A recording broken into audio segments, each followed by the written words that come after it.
So, probably wondering why I wear shades and a hat indoors.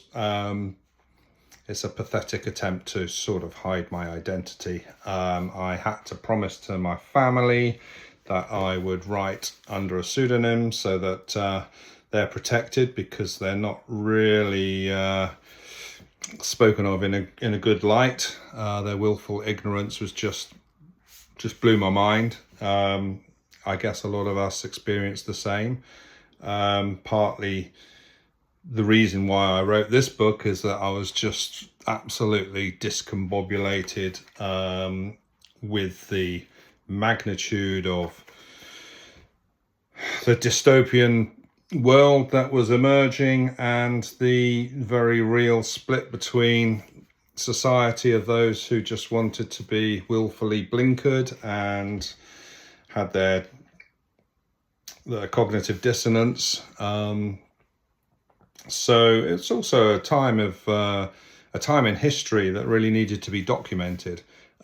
So I thought, let's write it all down, and in real time as things are unfurling. It was quite a cathartic thing to do as well, because it was just blowing my mind.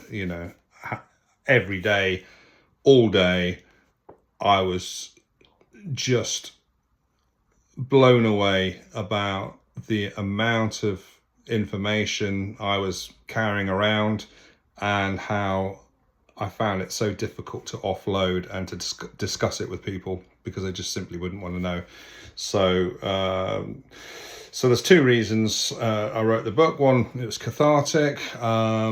This story needed to be told and needed to be recorded in real time. Perhaps it'll be a history book in the future. Perhaps it'll even be in schools or something similar. And also, there's a lot of truth in this book about the science, trust the science, and the staged pandemic. The same can be said about this book. Cathartic reasons, but what a story, what an amazing story.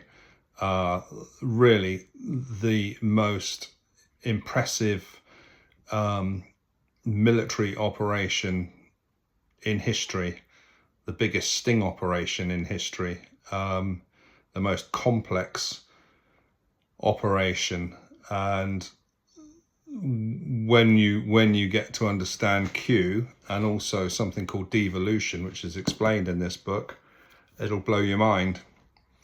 A lot of us experienced a lot of abuse from what we call the normies.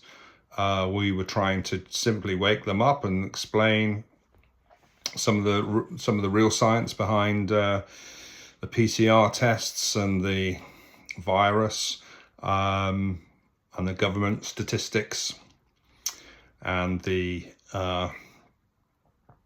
overall sort of tactics they use to scare everybody into wearing masks.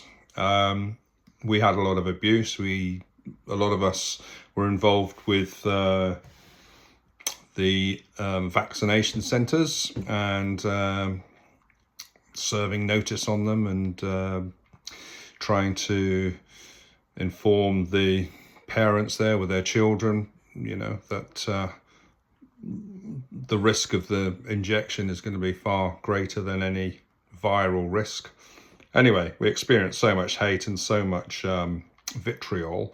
But when I started to become aware of Q and devolution, and the fact that there is a good force out there actively dismantling the deep state, obviously for me, I haven't been living in fear for quite some time now, but there are a lot of people out there who were awake, who would be extremely abusive and insulting. So I'm a Q-tard apparently, and I'm just sitting back waiting to be saved. But you'll read all about that in this book.